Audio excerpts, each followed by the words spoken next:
تحويل الجزائر إلى أرضية لوجستيكية لإفريقيا نحو أوروبا هدف استراتيجي آخر لمنتدى رؤساء المؤسسات كثف بشأنه أكبر تكتل لرجال الأعمال بالجزائر تحركاته، والبداية بتنظيم منتدى الجزائر إفريقيا جوان المقبل بالعاصمة.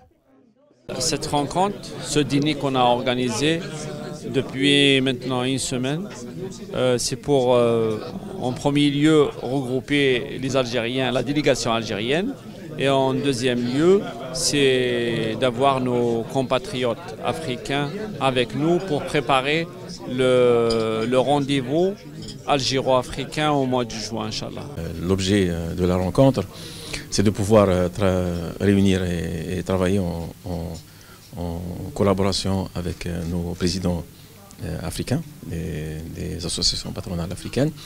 C'est de pouvoir unir nos forces et de pouvoir, vous savez très bien que quand même l'Afrique c'est le continent où il y a le plus de croissance.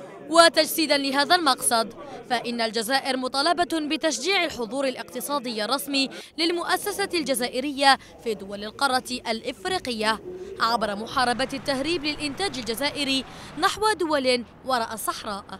Il faut que les restent en Afrique, il faut qu'ils s'échangent entre les Africains.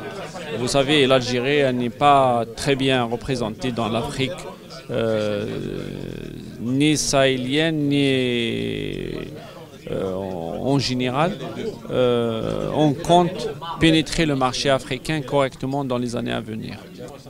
Je pense que le marché européen est un peu compliqué par rapport aux industriels algériens.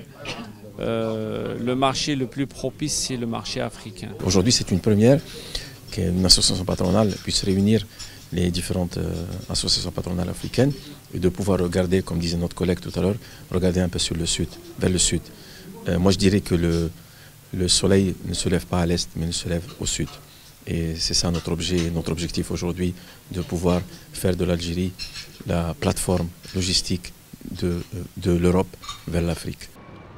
المسعى الجزائري هذا حظي بدعم إفريقي واسع من قبل كبريات منظمات أرباب العمل الأفارقة التي ترى في تحرك منتدى رؤساء المؤسسات سبيلا جديدا نحو علاقات اقتصادية جنوب أكثر تناغما ومردودية لصالح القارة السمراء وتوحيدا للمواقف. L'Algérie et le Mali font frontière.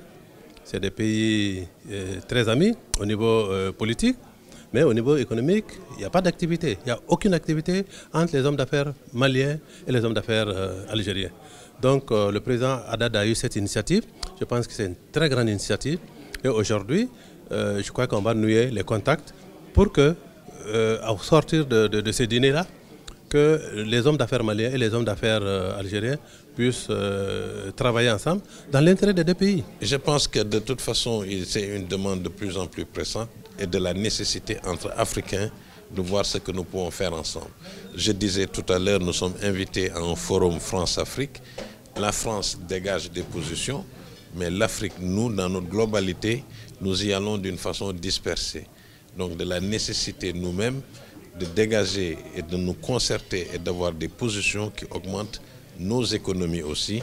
هو إذن تحرك غير مسبوق لمنتدى رؤساء المؤسسات فبعد الجولة الماراثونية في الداخل مع أبرز الفاعلين الاقتصاديين ها هو نهج أكبر منظمات أرباب العمل بالجزائر ينتقل لباريس خطوة بهدف مزدوج توحيد مواقف الأفارقة مرافعة عن مصالح القارة السمراء وتمهيد الطريق لاقتحام جزائر مرتقب للأسواق الإفريقية.